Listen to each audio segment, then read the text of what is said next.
Fuser by Mastering the Mix is a dynamic EQ specialized in fixing conflicting frequency areas between a few audio tracks. To do that, this plugin takes the audio of one track and compares it to another audio track and adds an inverted dynamic EQ curve. This curve then dips the frequency in a dynamic way to make room for the source audio track. To control this behavior, you get attack and release controls as well. In this regard, it is very similar to TrackSpacer by WavesFactory, but is it better? Now, where Fuser takes it a step further is with the automation.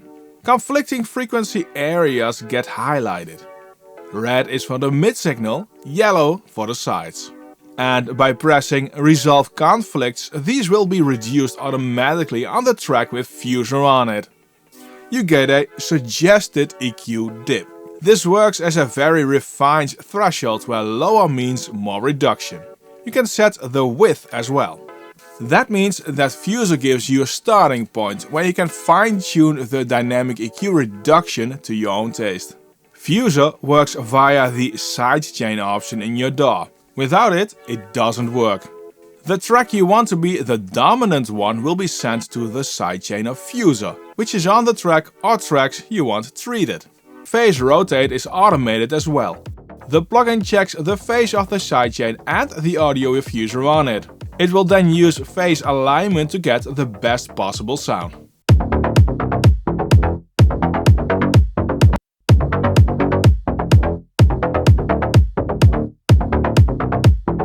This phase rotate can also work in phase match mode, where it 100% matches phase between source and audio track at different frequencies, but comes at the cost of artifacts.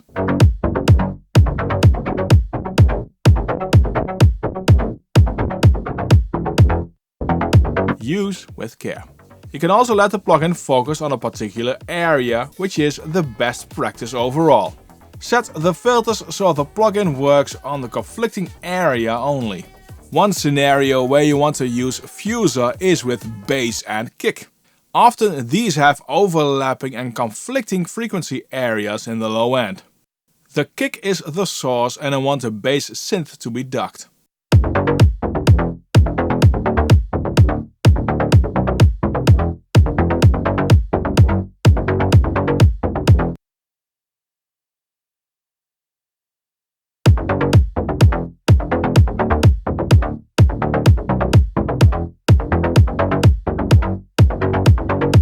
You hear that the kick gets more punch and oomph, simply by removing the phase conflicts.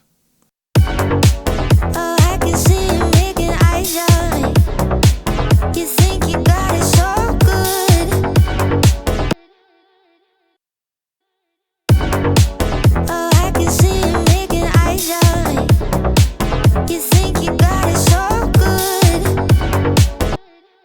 I must say that the results can be subtle at times, and how much of that translates through the YouTube compression is a big question mark as well. Before we continue, Mastering the Mix did provide me with a pre-release version of the plugin, so I could have a video ready on release day. They did not sponsor this video, and they did not see this video before you did. The sponsor of this video is DistroKid. Cover songs is probably one of the many types of songs you would love to do, but uploading to a streaming platforms is always a hassle due to copyrights and required fee because you cover an original song. DistroKid makes this very easy for you by offering the option to do this all for you for $12 per song per year when you have a DistroKid subscription. Use my link in the description to get 7% off of your first year on a DistroKid. Another scenario where you might want to use Fuser is with kick and snare.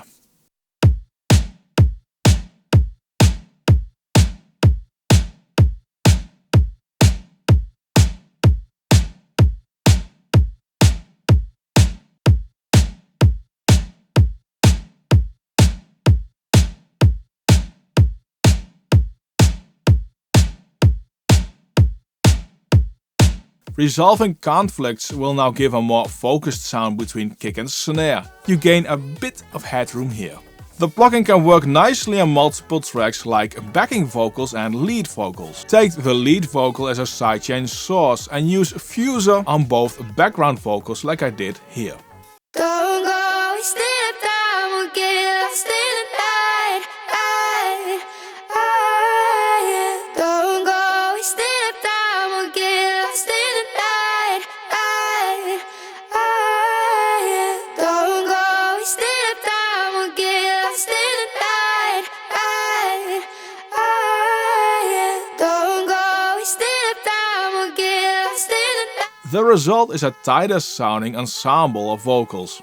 This is not a plugin you want to use on the master bus. That would be counterproductive because it needs a sidechain component from within the mix. On stems, on the other hand, it makes sense, like mastering with an Eric Valentine type of setup, where you have all your music on one bus and the vocals on a second bus before you combine the two on the master. You would duck the music based on the vocals. If these vocals are the main element of the mix, it will be more TrackSpacer-like in this regard. Here's a comparison between using Fuser on all tracks you heard before and without on a mix. Don't go wasting time, we'll get lost in the night. Don't go wasting time, we'll get lost in the night.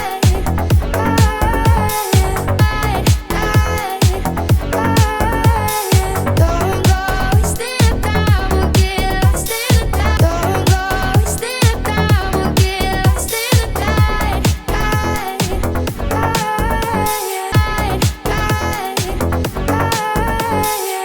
Now results will vary with the mix you use. On the comparison I just did, you could hear that the difference was subtle, but there. With Fuser enabled, the whole mix opened up, got more brightness and presence, and the low end got punchier. The untreated mix sounded more dull and smeared. The levels between the two were matched, which meant that the tracks with Fuser needed to be increased with about 0.8 of a decibel. Okay, to summarize, is Fuser better than TrackSpacer? I don't think you would switch to Fuser if you already own TrackSpacer. Price-wise, they are the same. In my opinion, Fuser is the more refined version of TrackSpacer with more and better options and a superior way to define which area you want to work on. If you get Fuser right now, you can choose one of the other Mastering the Mix plugins for free as a bonus. Like for instance their limiter. Watch my video on it, it's displayed on screen and linked in the description below.